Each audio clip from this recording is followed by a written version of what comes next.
Hi, I'm Mike here at Mike and Mike's Guitar Bar, and today we're going to discuss this Epiphone Frontier, how we discovered it, and the process of bringing it back to life.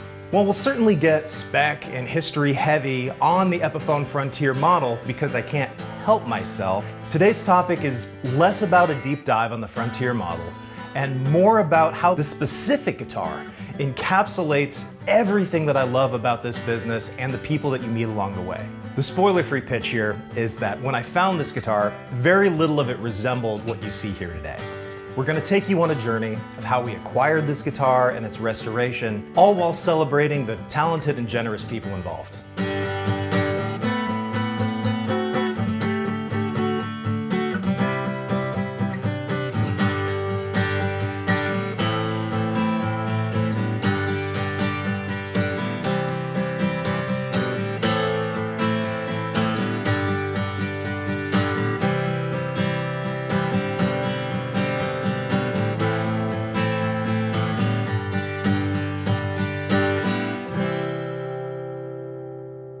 Back in September of 2018, I got a call from one of our dearest customers asking to assist with an estate in Colorado.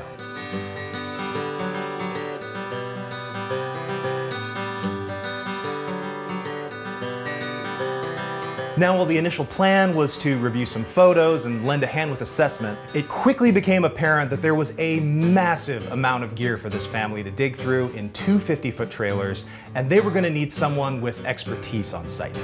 There are a few things I love more than a spontaneous gear trip, but more importantly, it's the human element that takes precedence here, especially when someone is passed. Transparency and trust are paramount. So literally hours after seeing some photos of what this family was working through, making a few phone calls, I arrived at the airport, got on a flight, arrived in Colorado after midnight, and drove through a thunderstorm so I could arrive in Fort Collins bright and early.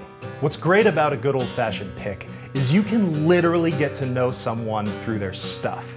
And this was a textbook example of that. Digging through these two 50-foot trailers full of gear, but also plain old stuff, it became readily apparent that the previous owner was not only a master tinkerer, but a bona fide archivist.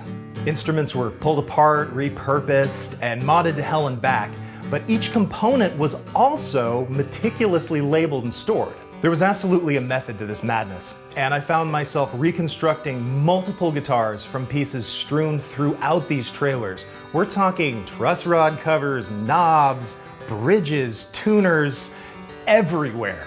Like cigarette pack inside a cracker tin labeled with what magnets were inside a Seymour Duncan pickup. Now here's where the Frontier comes into the picture.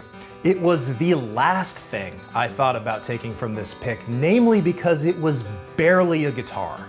More precisely, the guitar had no top. That's right, top did not exist. Neck was also not connected to the body, but we're gonna get to that in a minute.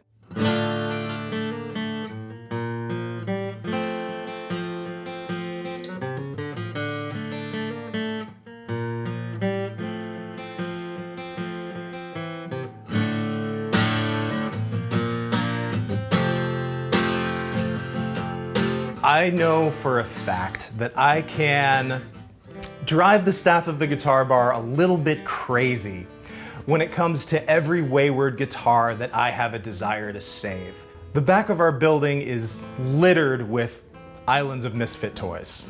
It's my desire to save every one of them, but even with that ambition, this was an extreme case.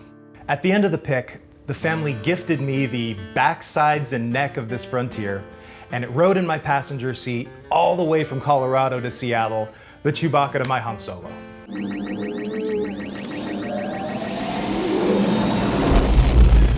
One of the things that's most exciting about being in this business is sometimes if we want to save a guitar, we're just gonna do it. There isn't a financial upside to it, and it's just something that should be done. And when we're doing a restoration of this scale, it inevitably leads to meeting new people and new skills. It deepens the bag of the restoration services the Guitar Bar provides. Naturally, a busted acoustic guitar is nothing new. So why did we decide to save this one? The Epiphone Frontier was one of the highest tiered acoustics offered in their USA-made heyday under Gibson ownership, sitting just below the Excellente model. Analogous to the Gibson Dove in its feature set, the Epiphone Frontier has a square shoulder dreadnought body, spruce top, maple back and sides, and upscale gold hardware. But what sets it aside from the Gibson is its scale length. Unlike Gibson, which had a 24 3/4 inch scale on most of their acoustic models, Epiphone's norm was 25.5 inches. That extra length puts more string tension on the top and can result in a bigger, bolder sound. Beyond the Frontier being a prodigious upper-tiered model, there's something I want to say about it. It just looks spectacular. Do you mean prestigious?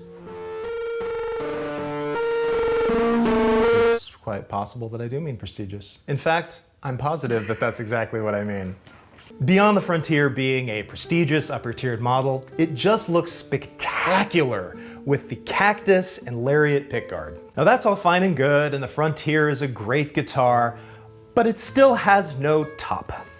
Now while we do plenty of deep dive repair work in-house, retopping a guitar was not something we could dedicate a bench to for the time involved, so we're deeply grateful to Todd at Portland Fretworks for taking on this task. Todd and his team crafted a new spruce top for this guitar, with the correct 7-ply binding and X-brace construction, also taking care to match the Frontier's rosette. Next, we contacted one of our most trusted techs that's not under our roof, Jeff Hope at South Sound Guitars. Jeff did numerous things on this guitar, including repairing the neck heel, which was split horizontally, but was also missing a sizable chunk of mahogany. Once the heel was in one piece and restored to its proper dimensions, Jeff also carved the correct belly-up rosewood bridge for the guitar and fitted it with a compensated bone saddle. The last piece of this puzzle was the finish. And when it comes to vintage-correct nitro lacquer finishes, we trust Regale custom guitars above all others. Joe executed the exact mid-60s burst you'd expect to see on a Frontier. And this is specific both to the era and to Epiphone. Joe Riggio added ambering to the binding and lacquer checking across the top, matching the patina and play wear on the original walnut nitro lacquer that was still intact on the backsides and neck. This is also where we took a wee bit of creative license. Now, the guitar had lost its top, but it had retained the fragile paper label inside with the FT110N model designation. Now, that little N stands for natural top, but for aesthetic reasons, we wanted to see this with a sunburst, which was the other primary finish for the Frontier. Now, that also is a little tell. It's the clue that lets you know that something has been done to this guitar. Joe Riggio is simply a delight of a human being, as is Jeff at South Sound, as is Todd at Portland Fretworks, and getting to work with wonderful people who do work of this caliber elevates both the process and the product. The last thing we needed was the pickguard, and Fox Guitars makes a spectacular replica. It is the right thin tortoise material, modeling, premium graphics. It truly looks better than most of what we see on standard Gibson production. After almost 4 years of waiting, it was so exciting to sit down with this once husk, now a guitar, and find out that it sounds really, really good.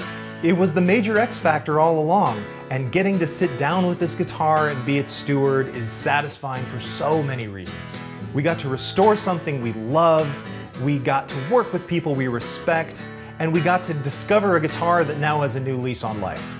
For more on the Frontier, for all the repair and restoration services we offer, and everything we have for sale here at the Guitar Bar, please check out mmguitarbar.com.